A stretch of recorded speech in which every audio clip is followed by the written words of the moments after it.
press the bell icon on the YouTube app and never miss another update.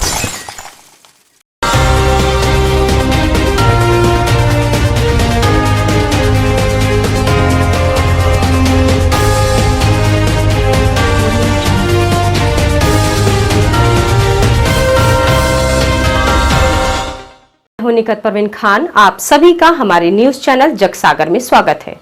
चलिए देखते हैं आज की मुख्य खबर। प्रिय बहनों और भाइयों, बेटे और बेटियों, हम सब मिलकर कोरोना के खिलाफ युद्ध लड़ रहे हैं। राहत की बात यह है कि अब लगातार पॉजिटिविटी रेट कम होता चला जा रहा है। 22 अप्रैल को पॉजिटिविटी रेट जहाँ 24.29% था, ये घटते घटते आज 25 अप्रैल को 23.01% हो गया। एक और राहत की बात है कि अब जहाँ संक्रमित होने वाले भाई और बहनों की संख्या लगभग स्थिर है, 13,000 के आसपास बनी हुई है, वहीं स्वस्थ होकर घर जाने वाले भाई और बहनों की संख्या तेजी से बढ़ी है। 19 अप्रैल को ये संख्या 6,836 थी, 25 अप्रैल को बढ़ के 11,324 हो गई।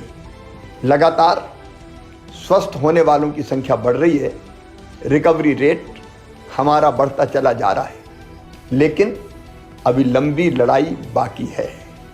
और याद रखिए, ये जो रिकवरी रेट बढ़ी और पॉजिटिविटी रेट कम हुआ, इसका सबसे बड़ा कारण है आपका सहयोग। कोरोना कर्फ्यू, कोरोना से लड़ाई घर के बाहर निकल के नहीं जीती जा सकती।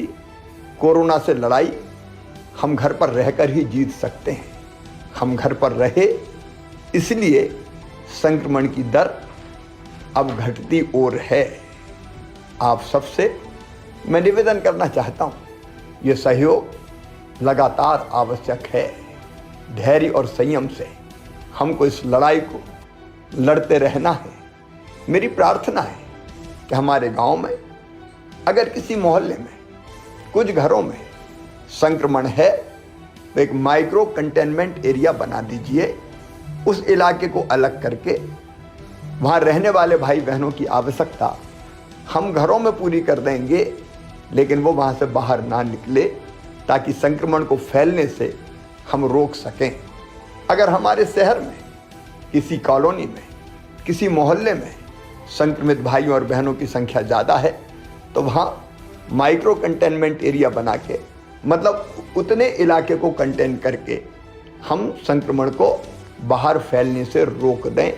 ये सहयोग अत्यंत आवश्यक है और इसलिए अब माइक्रो कंटेनमेंट एरिया बनाने की नीति भी इस लड़ाई में हमने सम्मिलित की है। मेरे प्रिय बहनों और भाइयों, जब हमारा कोई परिजन संक्रमित होता है तो मन में तकलीफ और व्यथा होना बहुत स्वाभाविक है, लेकिन कई बार ये देखा गया है कि बड़ी संख्या में पॉजिटिव पेशेंट के साथ परिजन अस्पताल आते हैं। मैं आपसे निवेदन करना चाहता हूँ, इसके कारण एक और आप स्वयं संक्रमित हो जाते हैं तो आप खुद का भी नुकसान करते हैं, और आप संक्रमित हो गए तो फिर आपके परिजन की देखभाल कौन करेगा। और इसलिए मैं निवेदन करना चाहता हूँ कि किसी का आना परिजन के साथ आवश्यक है तो कोरोना गाइडलाइन का पालन करते हुए आए। ज़्यादा संख्या में लोग बिल्कुल ना आए, और अस्पताल में तो संक्रमित को भर्ती करवाने के बाद वार्ड में कतई ना जाएं, बिल्कुल ना जाएं। आप अगर कोरोना पॉजिटिव पेशेंट्स के वार्ड में अंदर जाएंगे तो आप स्वयं संक्रमित हो जाएंगे। इससे संकट और बढ़ेगा और गहराएगा। इस समय हमको संक्रमण बढ़ाने में योगदान नहीं करना, संक्रमण रोकने में योगदान करना है। हर संभव प्रयास हम कर रहे हैं व्यवस्थाएं बनाने का।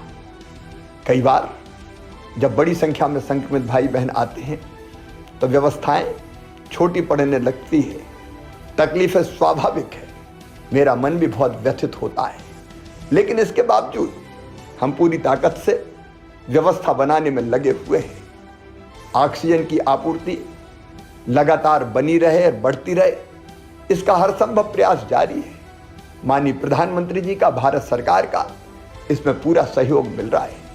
अब तो वायुसेना के विमानों से खाली टैंकरों को गंतव्य तक भेजा जा रहा है, जामनगर हो या दूसरे स्थान हो, ताकि वहां पहुंच जाए, जल्दी समय बचे और वहां से भर के फिर बाय रोड आ जाए। रेमडेसिविर इंजेक्शन उपलब्ध कराने के हर संभव प्रयास जारी है।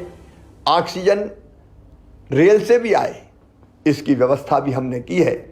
हम कोशिशों में कोई कमी नहीं छोड़ेंगे, लेकिन इसके बाद भी अगर असुविधा होती है तो मैं क्षमा चाहता हूँ। कोई कसर व्यवस्था बनाने में नहीं छोड़ेंगे। हम सब मिलकर लड़ेंगे और इस लड़ाई को जीतेंगे।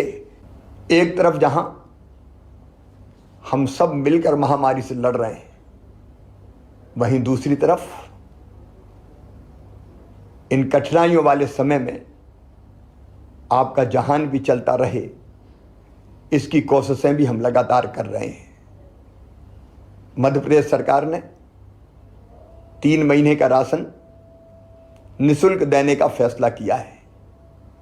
माननीय प्रधानमंत्री जी ने, भारत सरकार ने भी 2 महीने का राशन मई और जून का निःशुल्क देने का फैसला किया है। निःशुल्क राशन के साथ साथ हमारे जो स्ट्रीट वेंडर है, चाहे वो शहरी हो, फुटपाथ पर सामान बेचने वाले, छोटा मोटा कारोबार करने वाले या ग्रामीण क्षेत्र के हों, उनके खाते में भी 1000 रुपया डालने का हमने फैसला किया है। जल्दी ही किसानों के खाते में मुख्यमंत्री किसान कल्याण योजना की निधि की एक किस्त भी डाली जाएगी। जनता को राहत देने के हर संभव उपाय हम लगातार करते रहेंगे। लेकिन एक बात और ध्यान रखिएगा, इस लड़ाई में अगर हमारे सेनापति कोई हैं तो वो सेनापति है डॉक्टर्स, पैरामेडिकल स्टाफ, हमारी नर्स बहनें, हमारे वार्ड बॉय। ये अपनी जान हथेली पे रख के, अपनी जान जोखिम में डाल के ये इस लड़ाई को लड़ रहे हैं। इनका सम्मान कीजिए, इनका मनोबल बढ़ाइए, इनकी हिम्मत बढ़ाइए, इनका हौसला बढ़ाइए, ताकि दुगने उत्साह से ये आपकी सेवा में लगे, संक्रमितों को स्वस्थ कर सकें। इनके साथ अशोभनीय व्यवहार कतई नहीं होना चाहिए। आइए मेरे बहनों और भाइयों, मिलके हम इस लड़ाई को लड़ें। मेरा विश्वास है कि जो रणनीति हमने बनाई है उस पर अगर हम ठीक ढंग से चलते रहे तो निश्चित तौर पर कोरोना हारेगा, हम जीतेंगे। बहुत बहुत धन्यवाद।